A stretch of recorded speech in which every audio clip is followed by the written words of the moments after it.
ನಮಸ್ಕಾರ ವೀಕ್ಷಕರೇ, ಬನ್ನಿ ತಿಳಿಯೋಣ ಇಂದಿನ ಕೆಲವು ಪ್ರಮುಖ ಸುದ್ದಿಗಳನ್ನು.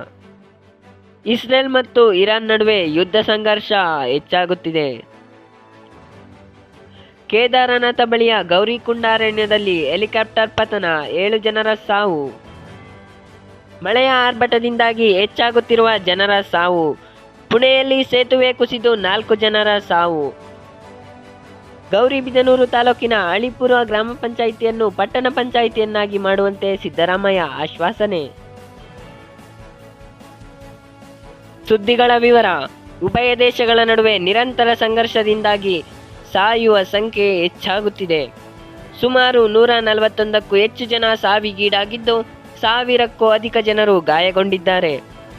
ಇರಾನ್ನ ತೈಲ ಘಟಕಗಳನ್ನು ಗುರಿಯಾಗಿಸಿಕೊಂಡು ಡ್ರೋನ್ ದಾಳಿ ನಡೆಸಿದ ಇಸ್ರೇಲ್ ಮೇಲೆ ಇರಾನ್ ಪ್ರತಿ ದಾಳಿ ನಡೆಸಿದೆ.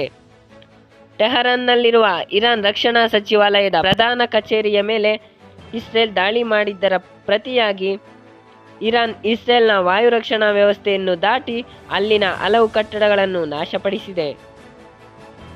ಆರ್ಯನ್ ಏವಿಯೇಷನ್ ಸಂಸ್ಥೆಯು ನಿರ್ವಹಿಸುತ್ತಿದ್ದ ಬೆಲ್ 407 ಹೆಲಿಕಾಪ್ಟರ್ ಕೇದಾರನಾಥದಿಂದ ಗುಪ್ತಕಾಶಿಗೆ ಸಾಗುತ್ತಿರುವ ವೇಳೆ ಗೌರಿಕುಂಡ ಅರಣ್ಯ ಪ್ರದೇಶದಲ್ಲಿ ಭಾನುವಾರ ಬೆಳಗ್ಗೆ ಅಂದರೆ ಜೂನ್ 15ರಂದು ಕ್ರ್ಯಾಶ್ ಆಗಿದೆ. ಈ ದುರ್ಘಟನೆಯಲ್ಲಿ ಪೈಲಟ್ ಸೇರಿದಂತೆ ಪ್ರಯಾಣಿಸುತ್ತಿದ್ದ 7 ಜನ ಮೃತಪಟ್ಟಿದ್ದಾರೆ.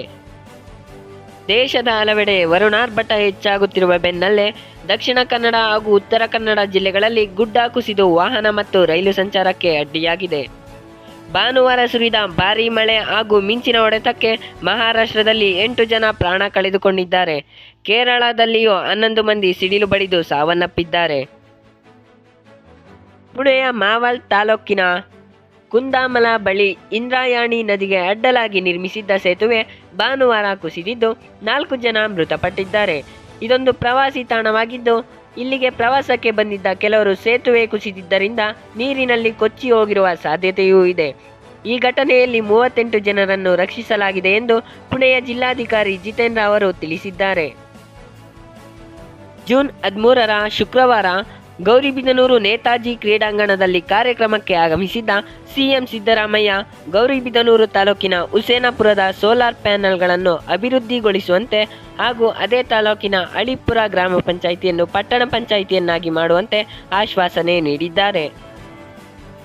ಈಗ ಅಲಿಪುರ ಗೌರಿಬಿದನೂರು ಕ್ಷೇತ್ರಕ್ಕೆ ಸೇರ್ತದೆ, ಅದು ಗ್ರಾಮ ಪಂಚಾಯಿತಿ ಇದೆ. ಪುಟ್ಟಸ್ವಾಮಿಗೌಡರು ಹೇಳ್ತಾರೆ ಅದನ್ನ ಪಟ್ಟಣ ಪಂಚಾಯಿತಿಯನ್ನಾಗಿ ಮೇಲ್ದರ್ಜೆಗೆ ಏರಿಸಿ ಅಂತಕ್ಕಂಥ ಮನವಿಯನ್ನು ಮಾಡಿದ್ದಾರೆ. ಅದನ್ನ ಮಾಡ್ಕೊಳ್ಳೋಣ.